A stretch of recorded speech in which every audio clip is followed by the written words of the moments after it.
معلومات تو غیر مسلم کو ہم سے زیادہ ہیں. دیکھو باپ اگر بیٹے کو یہ بتانا چاہے کہ یہ نالج دینا چاہے کہ میں تمہارا ابا ہوں, نالج, تو اس کے لیے ایک دفعہ بتا دینا کافی ہے. جب بچہ تھوڑی تھوڑی سمجھ آتی ہے نا تو اس کو بتا دیا جاتا ہے یہ ابو ہیں اور یہ کون ہے, امی. کمپلیٹ ہو گئی نا اس کی نالج. پوری زندگی اب دوبارہ بتانے کی ضرورت ہے؟ بالکل بھی ضرورت نہیں ہے. بچے کو پتہ چل گیا یہ ابا ہیں اور یہ اماں ہیں, بس.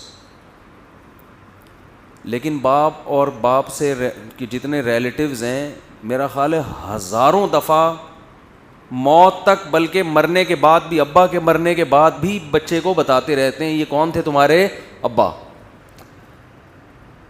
اگر بچہ ابا کے حقوق ادا نہیں کر رہا ہوتا.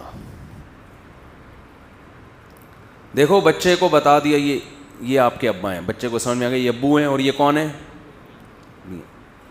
کیونکہ بچہ اسلامی ملک میں پیدا ہوا ہے, اس کو پتہ ہے سب کے ابو ہوتے ہیں, تو ہمارے بھی ایک عدد ابو ہوں گے.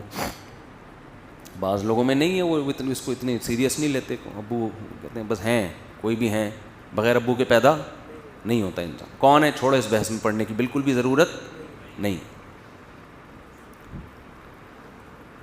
یہ امی ہیں بس.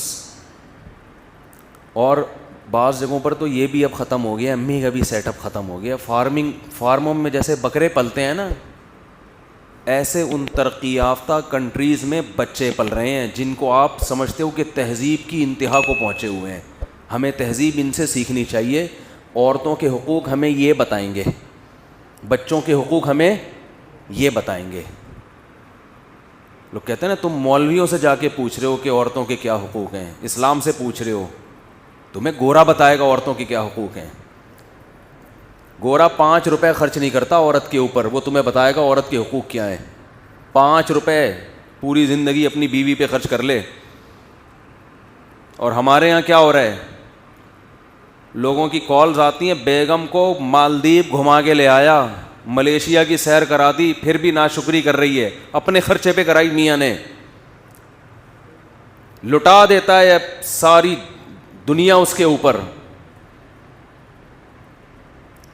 پھر بھی زبان سے شکر کے الفاظ کے لیے مرد ترستا ہے